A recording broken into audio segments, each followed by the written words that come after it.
Hello, this is the Elite Gamer here with my second movie review.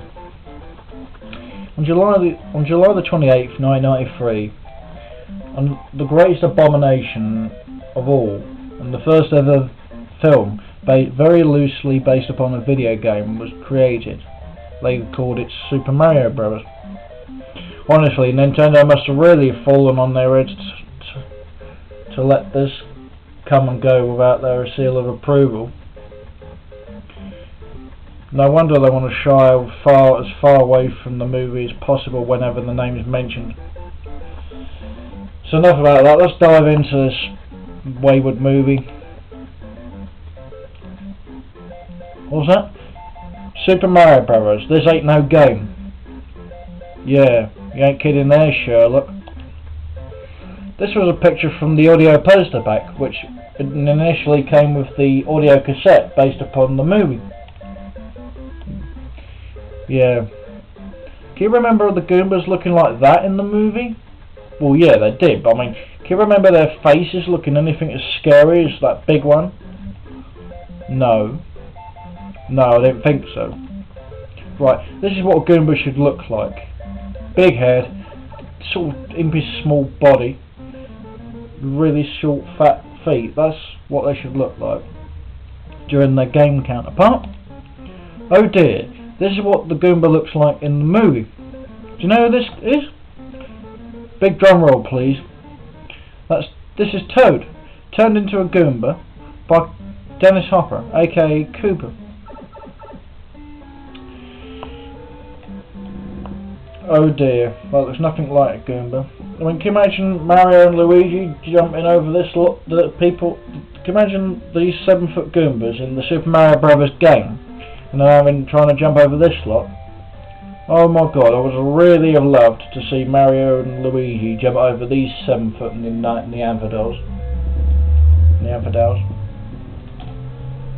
Oh, you know, this is another thing that gets me going with this. Do you realise that the poster pulverising plumbers, Mario and Luigi, Bob Hoskins on the right and John Leguizamo on the left, don't get into their red and blue and green and blue outfits until 80% into the movie?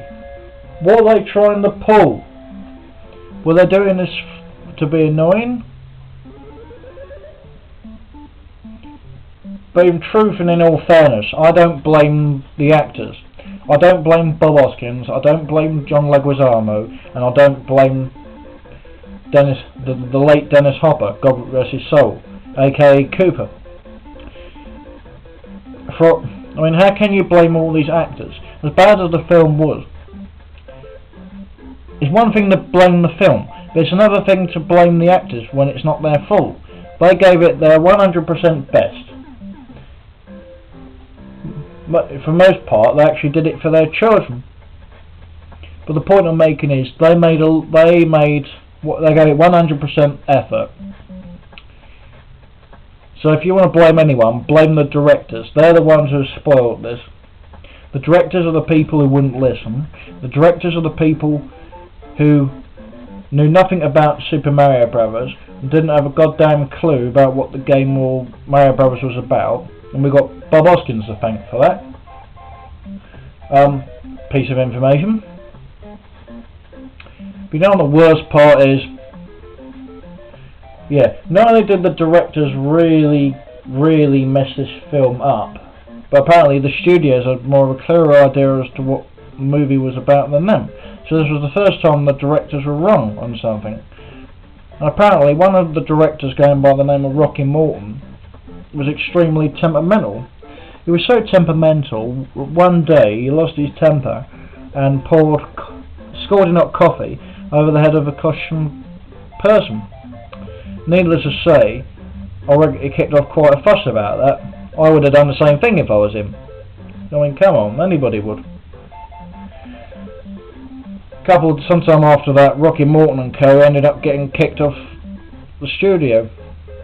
Yeah, I'm not surprised when Rocky and co. scolded someone, thinking it absolutely funny.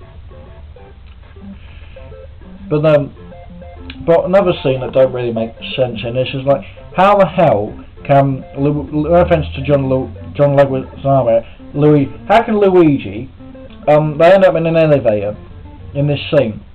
Bob Hoskins' Mario looks on in panic and fear and worry as Flaming Luigi actually moves his hands around the Goombas, seemingly making them dance.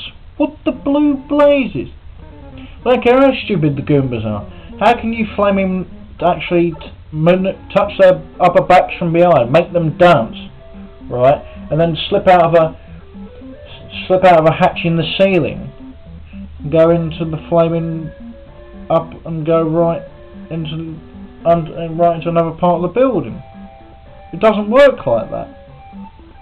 I mean, these are, as dumb as these are, they're supposed to be Koopa's.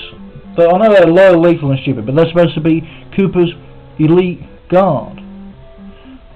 No, and they can't even notice Koopa's enemies. Good God, no wonder Koopa lost. This abomination is the Devo chair chamber where Koopa makes the Goombas. Yeah, and if you're wondering what that snot is on the floor, well, that's some big mistake they made. I'll have to finish this up briefly in a second. I want to run out of time. Basically, this is what happened. During the actual production of the film, making it, there was a technician called Simon, the one with the red hat. If you've seen the film. Anyway, to cut a long story short, this is what happens. Toad gets turned. The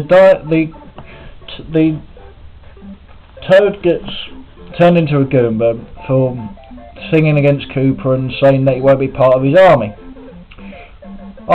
Sometime after Toad's been made into a Goomba and has a harmonica put around his neck to distinguish him from the rest, one of Koopa's technicians, the one with the red hat, sneezes.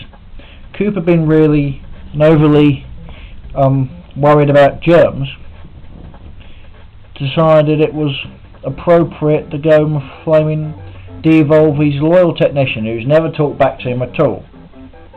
Basically de-evolve him into nothing but absolute jello mold, and that's what's left. That's all that's left of the technician on the floor. Yep. But I guess you could say it's his life force there. But the only other thing that gets me going is another mistake. Well, now when the fight breaks out, the technician's nowhere to be seen. But you have this goop on the floor, and before this you're probably wondering, what's all that there for? And when they're running away after they give Koopa a taste of his own medicine, what happens? The dead technician pops his head out, right in camera light. Well, mistakes like that, it's no wonder this film bombed at the box office. They even left a cliffhanger for a sequel, and we never got that. So, for my final say on Mario Brothers the movie, I'm gonna give it a 3 out of 10, which is probably the lowest I've given a movie for a bit. So until next time, stay lucky, stay safe, but most of all, have a good day.